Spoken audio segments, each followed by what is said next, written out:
The year is 1936. Hitler and Nazi-led Germany host the Olympic Games in Berlin. In an attempt to promote a favorable image of Nazism to the world, Hitler has constructed monumental stadiums as Nazi showpieces. Berlin streets are decorated with Olympic and Nazi flags. No one could have imagined the horrific atrocities that loomed on the horizon.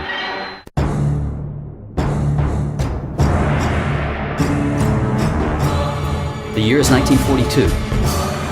SS official Reinhard Heydrich holds a meeting of Nazi government officials to present the final solution. At this conference, the Nazi officials agree to SS plans for the transportation and destruction of the 11 million Jews living in Europe.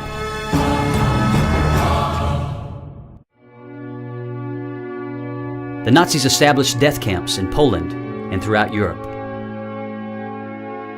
The total number murdered is somewhere between 5.2 and 5.8 million, roughly half of Europe's Jewish population.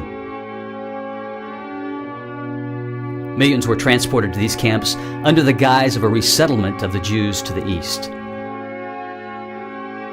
The Nazis went so far as to charge many Jews for a one-way train fare to their own executions.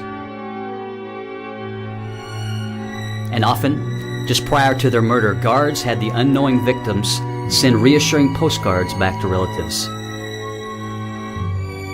Thus, millions of Jews went unsuspectingly to their deaths with little or no resistance. Solomon Rosenberg and his family were arrested and transported to one such camp. The conditions were inhumane, with long hours of forced labor, starvation, and unsanitary barracks. The camp had one hard and fast rule. If you could work, then you would live. But when you became too weak to work, then you would be exterminated. Rosenberg watched as his own father and mother, well into their 80s, were marched off to their deaths. He worried about his youngest son, David, who was slightly crippled and grew weaker day by day. Every morning, they were separated and taken to their work assignments. And every evening, when Rosenberg returned to the barracks, he would search frantically for his little boy David, his oldest son Jacob, and their mother. Once together, they would embrace and thank God for another day of life. One evening, the moment came that he had feared the most.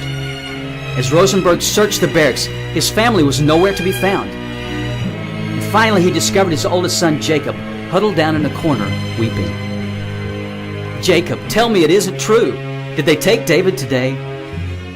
Jacob turned to his dad and said, "Yes, Papa. They said David was too weak to work, so they took him away."